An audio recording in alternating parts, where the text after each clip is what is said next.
Welcome to my channel learn with live में आपका स्वागत है। जैसे कि हमारा जो सेशन चल रहा है इसमें उत्तर प्रदेश पुलिस और आगामी जो लेखपाल की वैकेंसी है देखने को मिलेंगे उसके लिए है। तो इससे पहले हमने 4 से 5 वीडियो प्रोवाइड कर चुके हैं। अभी तक आपने उन वीडियो को नहीं देखा तो प्लेलिस्ट में पढ़िए, जाके आप देख सकते हैं। तो आइए सेशन जो है आज के स्टार्ट करते हैं। सामान्य ज्ञान का है और ये लर्न विथ लाइव स्टडी मतलब लर्न विथ लाइव ये चैनल है।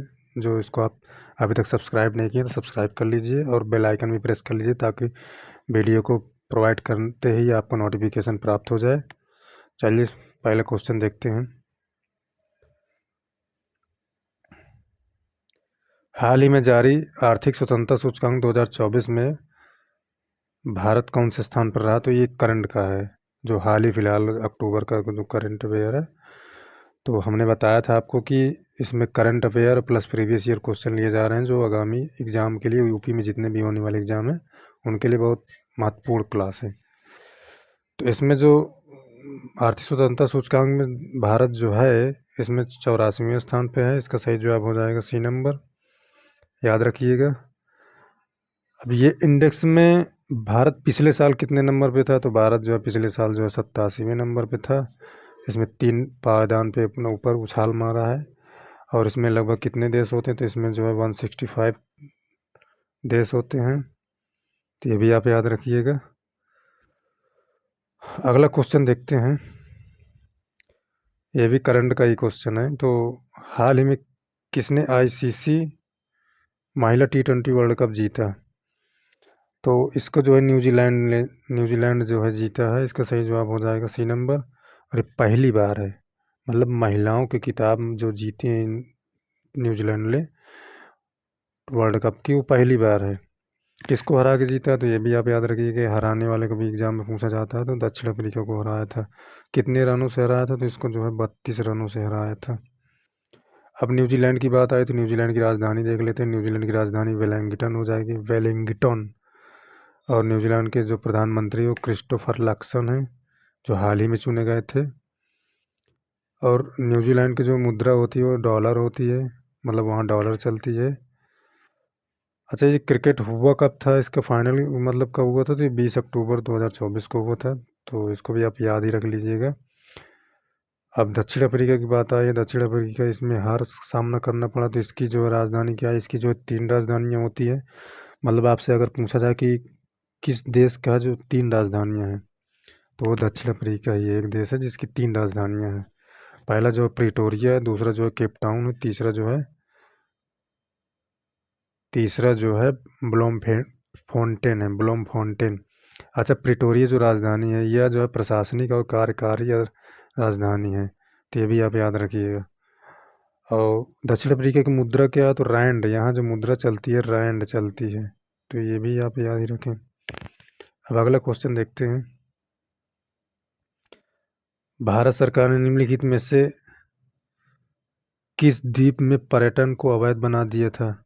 तो भारत सरकार ने सेंटिनल द्वीप में पर्यटन को अवैध बना दिया था। सेंटिनल द्वीप बंगाल की खाड़ी में स्थित अंडमान द्वीप समूह का एक द्वीप है। तो ये भी आप याद रखिएगा। तो सेंटिनल द्वीप, इसका सही जवाब हो जाएगा डी नंबर। अब सेंटिनल द्वीप हो गया तो अब अंडमान अंडमान में है। तो अंडमान की राजधानी क्या है? अंडमान की जो राजधानी हो जाएगी आपकी पोर्ट ब्लेयर हो जाएगी। अब पोर्ट ब्लेयर से करीब 64 किलोमीटर दूर पश्चिम में है ये सेंटिनल द्वीप। तो ये भी आप ध्यान दीजिएगा। अब पहला जो है प्रासलिन द्वीप है। तो प्रासलिन द्वीप, यह द्वीप जो है सेशेल्स गणराज्य के पश्चिमी हिंद महासागर में स्थित है। तो इसको भी आप याद रख लें। पेम्बा द्वीप दूसरा ऑप्शन में दिया है। तो पेम्बा द्वीप यह तंजानिया के जंजीबार द्वीप समूह का हिस्सा है, मतलब तंजानिया के जंजीबार द्वीप समूह का यह हिस्सा है पेम्बा द्वीप।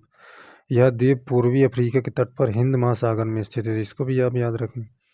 अब ट्रोमोलिन या ट्रेमेलिन, ट्रेमेलिन मतलब ट्रोमोलिन भी मिल सकता है आपको, और ट्रोमेलिन मेलिन ये भी लिखा मिल सकता है। तो ये भी आप याद रखेंगे। यह हिंद महासागर में रीयूनियन के उत्तर में और मेडागास्कर के पूर्व में स्थित है। तो इसे भी आप याद रखें। अब अगला क्वेश्चन देखते हैं। सितंबर 2018 में भारत किस राज्य के पहले नागरिक विमानपट्टन का उद्घाटन किया था। तो ये 2018 का करंट अफेयर था, तो इसको आप सिंपली पढ़ लें, क्योंकि आगामी जो एग्ज़ाम होंगे वो हाल फिलहाल के करंट अफेयर पूछा जाएगा। 24 सितंबर 2018 में सिक्किम राज्य के पहले तथा भारत के 100वें नागरिक विमानपत्तन का प्रधानमंत्री नरेंद्र मोदी द्वारा उद्घाटन किया गया था। तो इसको भी आप याद रखेंगे। तो इसका तो सही जवाब हो जाएगा सिक्किम, ए। अब बात सिक्किम की आई तो सिक्किम की राजधानी गंगटोक होती है। सिक्किम के सीएम कौन होंगे? प्रेम सिंह तमांग होंगे। और सिक्किम के गवर्नर कौन होंगे? तो ओम प्रकाश माथुर होंगे। ये सब करंट के क्वेश्चन ही है, इसको आप याद रखेंगे। अब दूसरा मिजोरम है, मिजोरम के बारे में भी देख लेते हैं। मिजोरम की जो राजधानी हो जाएगी आइजोल होगी।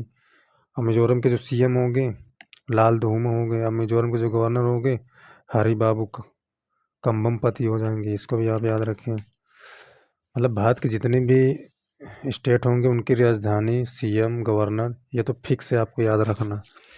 और उसके बाद जो आप अगर याद रख सकते हैं तो विधानसभा लोकसभा की सीट याद रख लीजिए। वहाँ के जो है वो राष्ट्रीय पशु क्या है, राष्ट्रीय पक्षी क्या है, ये भी आप याद रखिए। इन्हीं से एग्जाम बनते हैं हमेशा।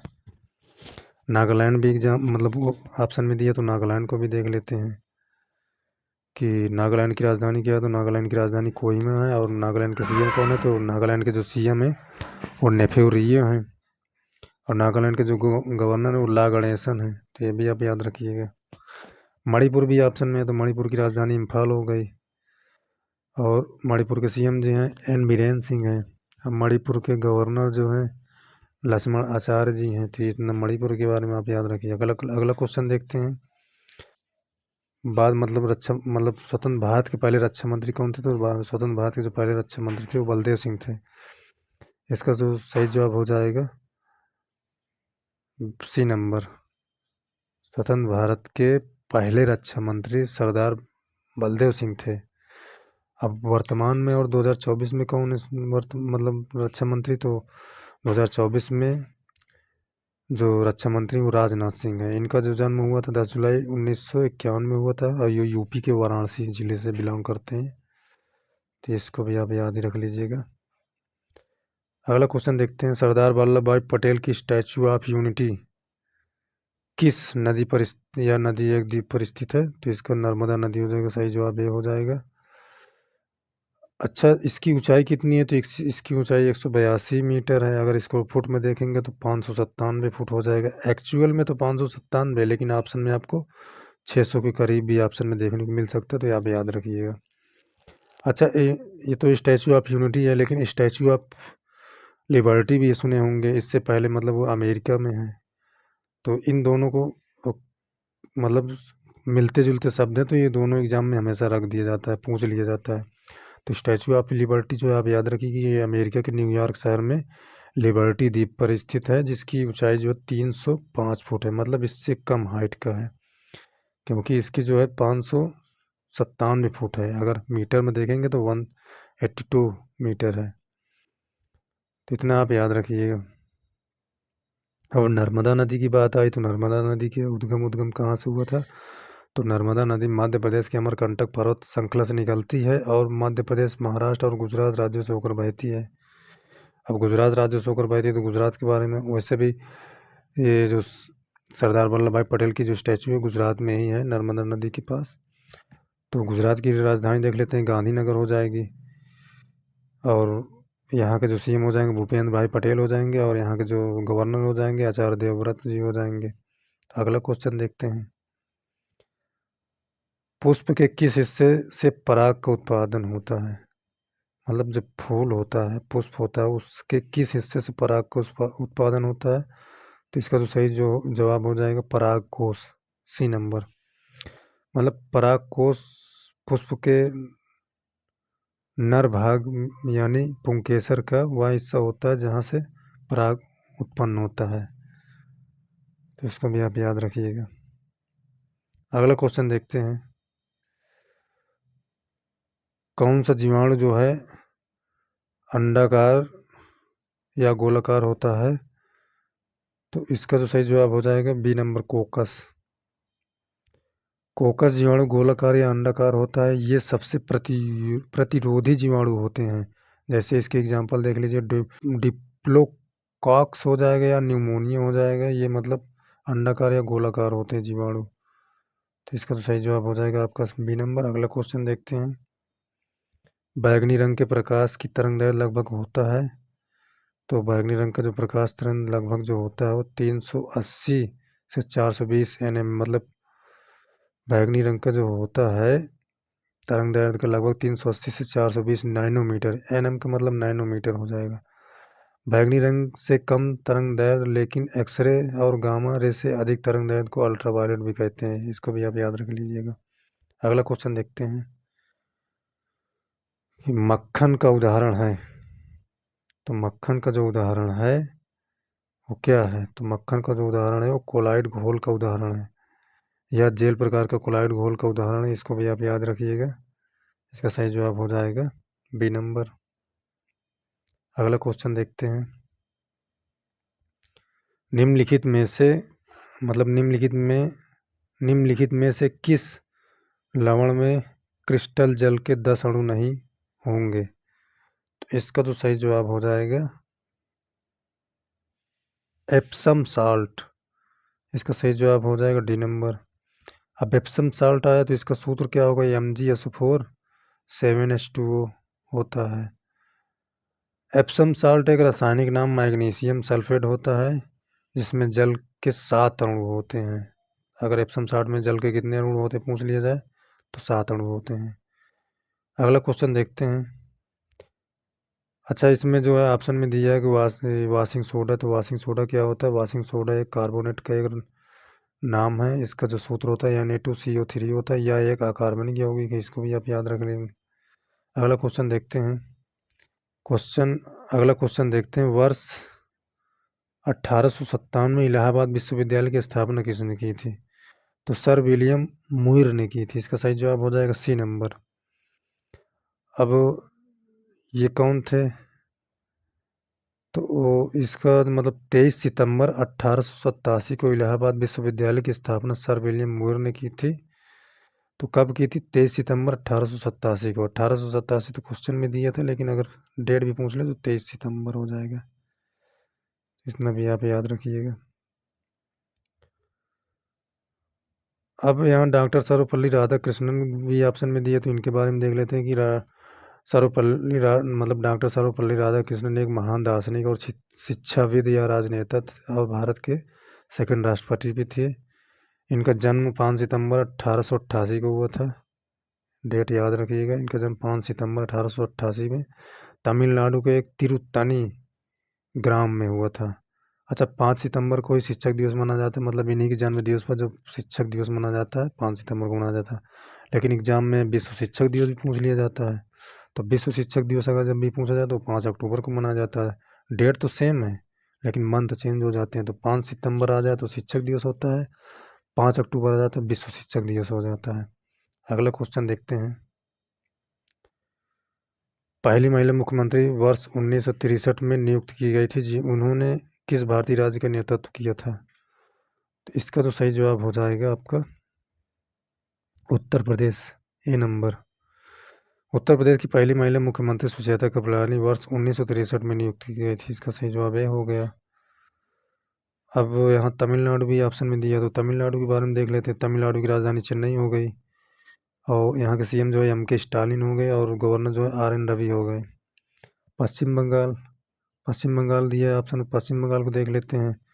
यहाँ की जो राजधानी है कोलकाता हो जाएगी। सीएम जो हो जाएंगे आपके ममता बनर्जी हो जाएंगे। गवर्नर जो हो जाएंगे CV आनंदा बोस हो जाएंगे। असम है तो असम की राजधानी दिसपुर हो जाएगी। असम के सीएम हेमंता बिस्व शर्मा हो जाएंगे, और गवर्नर जो है लक्ष्मणाचार्य जी हो जाएंगे।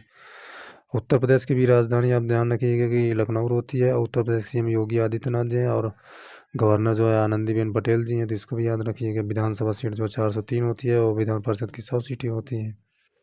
यहाँ का राष्ट्रीय पशु जो है, उत्तर प्रदेश का राष्ट्रीय पशु बारहसिंगा है, और राष्ट्रीय पुष्प जो है पलाश होता है। अगला क्वेश्चन देखते हैं। वर्ष 2017 में उत्तर प्रदेश के मुख्यमंत्री के रूप में कौन चुने गए थे? सबको पता होगा कि योगी आदित्यनाथ जी चुने गए थे। और इसमें गोविंद बल्लभ पंत भी दिया है ऑप्शन में। तो गोविंद बल्लभ पंत जो है ये उत्तर प्रदेश के प्रथम सीएम और भारत के जो है चौथे नंबर के गृह मंत्री भी थे। तो प्रथम सीएम थे उत्तर प्रदेश के। जब भी पूछा जाए कि उत्तर प्रदेश के प्रथम सीएम कौन थे, गोविंद बल्लभ पंत जी थे। बहुत पूछा जाता है एग्जाम में, लेकिन ये इसके बाद मतलब ये गृह मंत्री भी थे चौथे नंबर के। इनको भी आप याद रखिएगा। और अखिलेश यादव जी हैं, ये भी पूर्व सीएम रह चुके हैं। मायावती जो है ये भी पूर्व सीएम रह चुकी हैं। तो ये भी आप याद ही रखिएगा। अगला क्वेश्चन देखते हैं। उत्तर प्रदेश, निम्नलिखित में से उत्तर प्रदेश का राज्य पक्षी कौन सा है? तो इसको अभी हमने आपने बताया था कि राज्य पक्षी जो होगा सारस या क्रॉन्च होगा। इसका जो ऑप्शन है नीचे सी है, डी है। तो इसका जो वैज्ञानिक नाम होता है सारस या क्रॉन्च का, इसका जो वैज्ञानिक नाम होता है ग्रस, ग्रस एंटीगोन होता है। एंटीगोन ऐसे लिखा जाएगा। कहीं कहीं ये लिखा जाता है एंटीगोनी। तो कुछ भी पूछा जा सकता है डायरेक्ट जो एग्जाम में, मतलब सारस या क्रॉन्च न देख कर इसके वैज्ञानिक या साइंटिफिक नेम ही दे दिया जाता है। और यह दुनिया का सबसे मतलब उड़ने वाला सबसे बड़ा पक्षी माना जाता है। आपने देखा होगा गांव में बहुत, ये हमेशा दो के झुंड में दिखते हैं। मतलब जहाँ भी दिखेंगे सारस, दो तो रहेंगे ही रहेंगे। बहुत बड़े पक्षी होते हैं। अगर एक नॉर्मल बच्चा खड़ा है 6 से 7 साल का, 8 साल का, तो लगभग ये उसकी हाइट के बराबर पक्षी होते हैं। तो ये थे हमारे कुछ 15-16 क्वेश्चन थे, जो उम्मीद करेंगे आपको पसंद आया होगा। अगर पसंद आया हो तो चैनल को सब्सक्राइब कर लीजिए। चैनल का नाम है लर्न विथ लाइफ। नया चैनल है, थोड़ा सपोर्ट करिएगा और सब्सक्राइब कर लीजिएगा और बेल आइकन भी प्रेस कर लीजिएगा ताकि नोटिफिकेशन आपको मिलता रहे। और इसकी पीडीएफ जो है आपको टेलीग्राम पे प्रोवाइड कर जाएगी। और ये इसकी आंसर की है। मिलते हैं नेक्स्ट वीडियो में ऐसे नेक्स्ट सीरीज़ के साथ। तब तक के लिए आप चैनल पर बने रहें, पढ़ते रहें। Thank you for watching this video.